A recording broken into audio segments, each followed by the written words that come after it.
कहानी की शुरुआत में हम एक रिटायर्ड फौजी जेम्स राइट को देखते हैं, जो इस वक्त जापान के एक मार्शल आर्ट स्कूल में अचानक से घुस गया। उसका मकसद है अपने पुराने दुश्मन को ढूंढना, लेकिन शुरुआत से ही सब कुछ बिगड़ रहा था। जिस आदमी को वो ढूंढ रहा है वो इस वक्त के स्कूल के मास्टर का बाप है। इस मार्शल आर्ट स्कूल का मास्टर एक इज्जतदार आदमी है, जो अपने परिवार की शान में कुछ नहीं सुन सकता। अपने बाप की बेइज्जती सुनकर उसने अपने स्टूडेंट से कहा कि इस अमेरिकन को तुरंत मार डालो, लेकिन प्लान उल्टा पड़ गया। जेम्स कोई मामूली सा फौजी नहीं है, वो बहुत ही जबरदस्त फाइटर है। उसने बिजली की रफ्तार से सबको एक एक करके ढेर करना शुरू कर दिया। सेंसे समझ गया कि ये कोई आम आदमी तो नहीं है। उसने अपने आदमियों को रोका और पूछा कि तुम यहाँ क्यों आए हो। इसका जवाब मिलने से पहले कहानी पीछे चली गई। साल 1942 में जापानी फौज इस वक्त एक कैंप बना रही थी जिसे मार्च ऑफ डेथ कहा जाता था। पूरे साउथ ईस्ट एशिया पर कब्जा करने का ये एक हिस्सा था। इस वक्त दूसरा विश्व युद्ध चल रहा था और जेम्स इस वक्त अपने मरे हुए दोस्त के पास बैठा था, जिसका शरीर उसने खुद ही दफनाया था।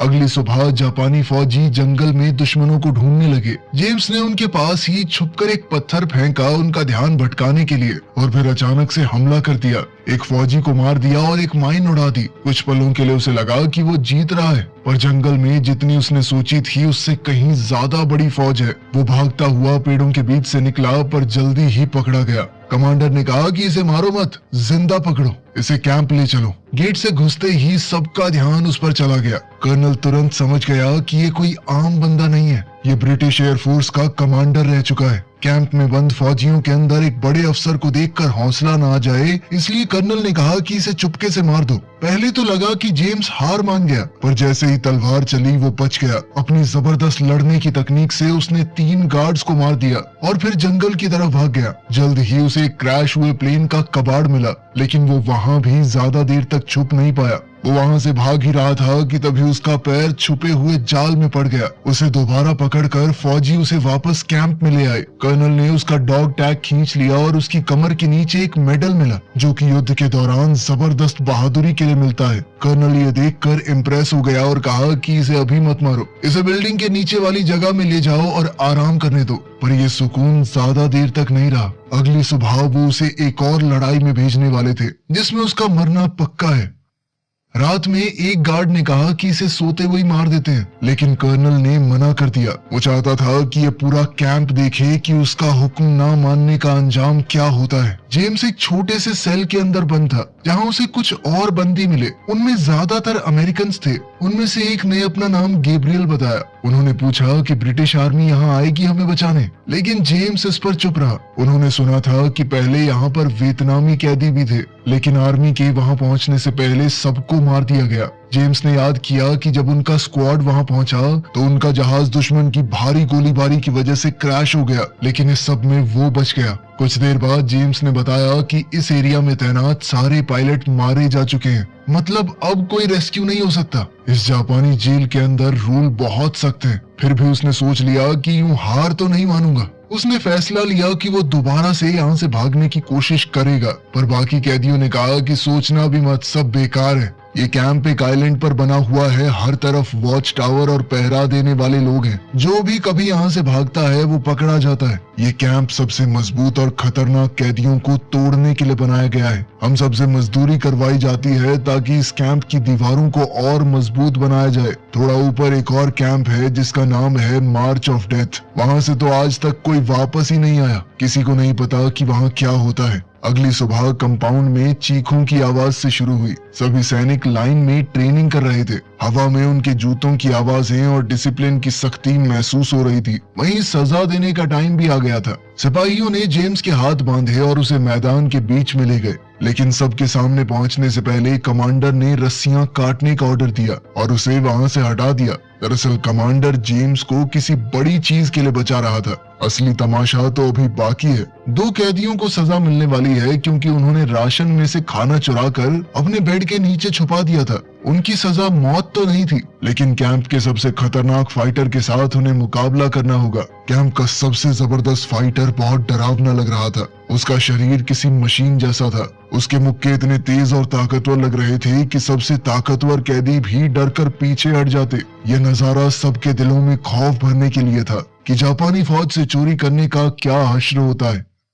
मैच के बाद सब लोग अब जेम्स की मौत का इंतजार कर रहे थे। ऐसे खतरनाक खिलाड़ी के सामने जेम्स के बचने का कोई चांस नहीं लग रहा था किसी को। लेकिन कुछ ही सेकंडों में जेम्स ने उस बड़े और खतरनाक फाइटर को सिर्फ 2 हमले करके गिरा दिया। कर्नल कुछ भी नहीं बोला, वो चुपचाप अपने टेंट में चला गया। टेंट में उससे एक सिपाही बात करने लगा कि सर, जेम्स को जिंदा नहीं रखना चाहिए, ऐसे आदमी को तो अपनी आखिरी सांस तक टॉर्चर करना चाहिए। लेकिन कर्नल कुछ अलग सोच रहा था। उसकी आंखों में दुश्मन की ताकत के लिए थोड़ी इज्जत तो थी, लेकिन उसने वादा किया कि जेम्स का समय भी जल्द ही आएगा। बाद में जेम्स की मुलाकात कैप्टन कॉलिंस से हुई। कॉलिंस उसका लड़ने का तरीका देखकर हैरान हो गया। जब सब जश्न मनाने के लिए ड्रिंक्स लेने लगे तो दाढ़ी वाला कैदी अपनी बनाई हुई शराब लाया, जो इतनी तेज थी कि गले को आग की तरह जला रही थी। लेकिन मूड हल्का होने से पहले ही जापानी फौजी वहां आ गए। उन्होंने जेम्स को कर्नल के टेंट में बुलाया।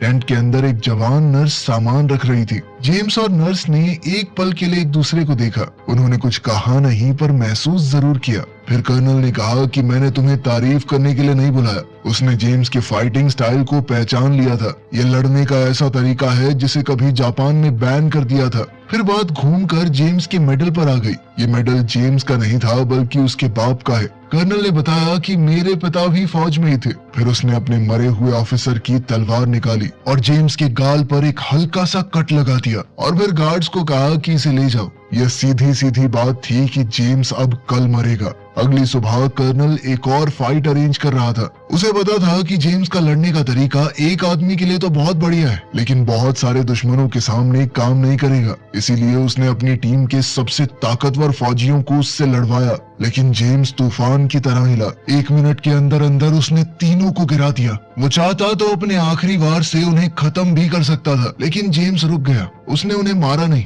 कर्नल फिर से बिना कुछ बोले टेंट में चला गया। बाद में जब जेम्स के साथ ही उन जापानी फौजियों का मजाक उड़ा रहे थे, तो जेम्स ने कहा कि वो फौजी कोई डरपोक नहीं थे, वो बस अपने कमांडर के ऑर्डर्स फॉलो कर रहे थे, बिल्कुल हमारी तरह। उसकी ये बात सुनकर सब चुप हो गए। कुछ देर बाद कैंप में गोली चलने की आवाज गूंज उठी। कर्नल ने तीनों हारे हुए फाइटर्स को मरवा दिया था। वो सबको दिखाना चाहता था कि यहाँ दया की कोई जगह नहीं है। गैब्रियल और कॉलिंस के घाव बढ़ रहे थे। जल्दी ही उन्हें उस कैंप में भेजा जाएगा जहाँ से कोई वापस नहीं आता। समय कम था तो जेम्स ने एक खतरनाक प्लान बनाया। उसने वॉच टावर के ऊपर रेडियो देखा था। अगर वो रेडियो तक पहुंच गया तो वो किनारे से ब्रिटिश फोर्सेस को सिग्नल दे सकता है। उस सिग्नल के मिलते ही ब्रिटिश फौज उन्हें बचाने जरूर आएगी। तो प्लान बनाया गया कि अगली काम की शिफ्ट में कैदी शोर शराबा मचाएंगे। चीख पुकार होने लगी। सभी गार्ड दौड़कर वहां आए। टावर वाला सिपाही भी नीचे उतर आया। जेम्स टावर की तरफ दौड़ा और ऊपर चढ़ गया। उसने रेडियो तोड़कर निकाल लिया और सैंड बैग्स के पीछे छुप गया।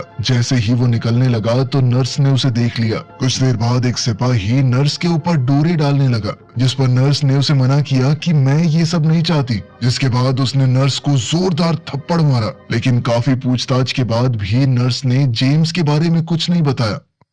अपने सोने की जगह पर वापस आकर जेम्स ने रेडियो छुपा दिया। सबने फैसला किया कि अभी सिग्नल नहीं भेजना, सिर्फ सुनना है। शायद उन्हें ब्रिटिश या अमेरिकन सिग्नल मिल जाए। लेकिन अगली सुबह खतरा उनके दरवाजे पर पहुंच गया। कर्नल ने एक इमरजेंसी मीटिंग बुलाई। वो पता लगाना चाहता था कि किसने भागने की कोशिश की है। जेम्स ने एक कैदी को बेहद घबराता हुआ देखा और रात को बड़े प्यार से उससे बात की। उस कैदी ने बताया कि बॉर्डर के बिल्कुल कोने पे एक छोटी सी जगह है, वहाँ पे मैंने एक खुफिया होल बना रखा है। मैं धीरे धीरे उसे बड़ा कर रहा था ताकि निकल जाऊं यहाँ से। अब तो जेम्स ने भागने का फैसला कर लिया। रात को उसने अपना बेड ऐसे बना दिया कि कोई मुंह ढक के सो रहा है और चुपचाप निकल गया वहाँ से। दाढ़ी वाले उस फौजी ने भी उसकी मदद की। कई महीनों बाद उसने कैंप की दहलीज के बाहर कदम रखा। उसी वक्त एक गार्ड इंस्पेक्शन करने आया और देखा कि जेम्स गायब है। लेकिन दाढ़ी वाले आदमी की आंखों में देखकर वो कुछ नहीं बोला और चला गया। जंगल से होते हुए जेम्स किनारे तक पहुंच गया। अब रेडियो के अंदर उसे अचानक से अमेरिकन सेना का खुफिया कोड सुनाई दिया, मतलब कि अमेरिकन फौज आसपास ही है, शायद हमला करने की तैयारी में। वहीं उसे वो क्रैश हुआ प्लेन भी मिल गया जो उसने पहले देखा था। प्लेन के पास एक मेटल हुक भी पड़ा था, जिसे देखकर जेम्स के दिमाग में एक नया आइडिया आया। फिर जेम्स चुपके से उसी जगह से होते हुए अपने कमरे में वापस चला गया। अगली सुबह जेम्स ने अपने सभी साथियों को बुलाया और बताया कि उसने क्या देखा। रेडियो पर जो आवाजें आई थी वो नवाजो भाषा में थी, जिसे सिर्फ अमेरिकन फौज इस्तेमाल करती है। इसका मतलब कि अमेरिकी फौजी पास ही हैं। जेम्स ने उन्हें एक और चीज बताई, जंगल में उसे एक ग्लाइडर जैसा साफ सुथरा हवाई जहाज मिला है। अगर वो किसी गुजरते हुए प्लेन से ग्लाइडर को जोड़ पाए तो वो हवा में उड़कर उन्हें सुरक्षित ले जा सकता है। ये प्लान पागलपन जैसा लग रहा था, लेकिन उनके पास खोने को क्या ही था। उन्हें ये छोटी सी उम्मीद भी मंजूर थी। सब लोग खतरा होने के बावजूद मदद करने के लिए तैयार हो गए, पर उनकी उम्मीद ज्यादा देर तक नहीं टिकी। सिपाही आ गए और जेम्स को कर्नल के सामने ले जाया गया।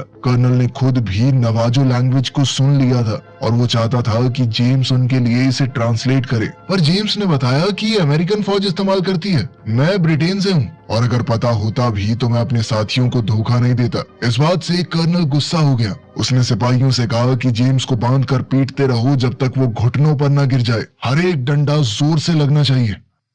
अब टेंट में दर्द की आवाजें गूंजने लगी। जब जेम्स गिर गया तो गार्ड्स उसकी रस्सी काट कर उसे मुक्कों से मारने ही वाले थे कि तभी जेम्स ने अपना असली प्लान शुरू कर दिया। उसने अपनी बची हुई ताकत से एक गार्ड को मारकर नीचे गिरा दिया, बिल्कुल कर्नल के सामने। कर्नल ईटो के सिपाही कैसे एक अकेले आदमी के सामने हार गए, ये कर्नल को बहुत बड़ी बेइज्जती लगी। गुस्से में आकर वो कैंप के बीच में गया और कुछ वर्कर्स को वहीं मार दिया। उसने कहा कि अब बाकी लोग मौत से भी बुरी जिंदगी जिएंगे। इतना दर्द सहने से जेम्स बेहोश हो गया। 2 दिन बाद जब उसे होश आया तो वो दवा खाने में पड़ा था। कर्नल ने ऑर्डर दिए थे कि उसे जिंदा रखो। उसके जख्मों का इलाज वही जवान नर्स कर रही थी, जिसका नाम है टेरेसा। वो 3 महीने से कैंप में काम कर रही थी, खुद भी बाकी कैदियों की तरह फंसी हुई थी। जेम्स उससे कुछ पूछने ही वाला था कि तभी एक सिपाही वहां आ गया और दोनों को अलग कर दिया। रात को जेम्स बेड पर अकेला पड़ा रहा। अचानक गोलियां चलने की आवाजें आई। उसने आंखें खोली तो एक चाकू उसके मुंह के पास चमक रहा था। कर्नल ईटो एक और आदमी को सबके सामने मार रहा था, सबको और डराने के लिए। ये एक बेहद दर्दनाक मंजर था, पर इस दौरान जेम्स को समझ आ गया कि कर्नल का असली इरादा क्या है। ईटो जेम्स को चुपके से मारना नहीं चाहता। हर एक मुकाबला, हर एक लड़ाई एक मौका है ताकि वो जेम्स को एक बराबरी की लड़ाई में मारे, बिल्कुल उसी तरह जैसे उसके टीचर ने उसे सिखाया था। जेम्स थोड़ा थका हुआ था, पर उसके हौसले बुलंद थे। उसने कहा कि अगर ये तुम्हारे बेस्ट फाइटर थे तो मैं पक्का घर वापस जिंदा ही जाऊंगा। कर्नल के चेहरे पर शिकन तक नहीं आई। उसने वार्निंग दी कि अगर जापान हारा तो कैंप का एक भी आदमी जिंदा नहीं बचेगा। इसके बाद जेम्स अपने साथियों के पास लौट आया। उसके दोस्तों ने बताया कि सुबह अमेरिकन प्लेन्स आए थे। उन्होंने हजारों पर्चे गिराए हैं। इन पर्चों के अंदर जापानी फौजियों को वार्निंग थी कि अमेरिकन आर्मी उनकी हर चाल को देख रही है और कैदियों के साथ जो बुरा बर्ताव हो रहा है वो भी देखा जा रहा है। जैसे ही लड़ाई खत्म होगी तो इंसाफ किया जाएगा। लेकिन जेम्स को इस सब से कोई फर्क नहीं पड़ा। उसने बताया कि ईटो कभी सरेंडर नहीं करेगा। अगर जापान हार भी गया तो वो यहाँ मौजूद सबको मार देगा। सभी चुपचाप सुनते हुए सोच रहे थे कि कहीं वक्त ऐसे ही ना निकल जाए। रात के वक्त गैब्रियल जंगल में ग्लाइडर चेक करने गया। वापस आते हुए उसकी मुलाकात जेम्स से हो गई। उनके कमरे तक जाने वाला सीधा रास्ता बंद कर दिया गया था, तो वो दोनों छुपकर साइड से जाने लगे।